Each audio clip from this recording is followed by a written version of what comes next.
Just a reminder, we got all the 20 questions. This is number 8.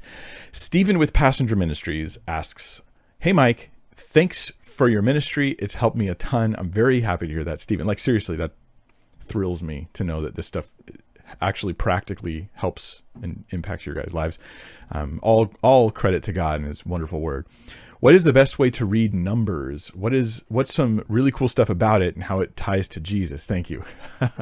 Oh, that's a big question. Best way to read Numbers? I think maybe one of the best ways to read Numbers is straight through very quickly. And this is not because you want to finish it quickly, but rather because Numbers is a story book. Like, there's tons of stories. Numbers, in spite of the title, Numbers is actually a very interesting read with lots of different stories that are going on there. So I think reading larger sections and reading it faster, it helps you to see and capture all of that. Other things, like when you read, say, part of the counting of the people, and you read about the tribe of Simeon and how many of them there were, and Gad and Judah and stuff like that as you're reading Numbers.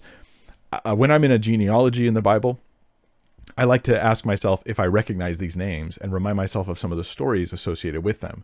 So of the people of Joseph, namely of Ephraim, there were this many people. And I'm like, oh, Joseph, Ephraim. Oh yeah, I remember their stories. And I remember how Joseph was rejected by his brothers, and then he ends up. So like when you remember the stories, it feels more like you're looking at a picture album of people you know than a picture album of people you don't know, right? That's a very different experience.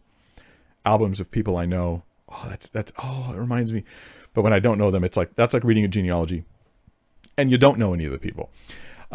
What I would recommend as far as Numbers goes, how it ties to Jesus. Oh man, pictures and types over and over and over again. I think that we, like Numbers chapter 2, I'm just scrolling through some of Numbers, the arrangement of the camp. When you actually, you write out the arrangement of the camp, and then you realize that they likely would have been, because this sounds weird. They had to take the poo outside the camp. Okay, this is a sanitary thing that's actually required in the law. That this would have meant they would have potentially wanted skinny columns of people so you could more easily get outside the camp. So it wasn't a big circle. The camp was shaped differently.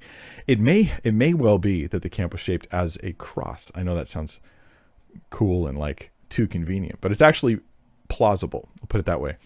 When you read about the duties of the Levites and Aaron, you're reading about ultimately pictures of Jesus Christ. You read about the rock that was struck. When you read about, there's so many pictures of Jesus in the book of Numbers and the wilderness wanderings of Israel. These are things that I would spend a lot of time on myself. Yeah. All right.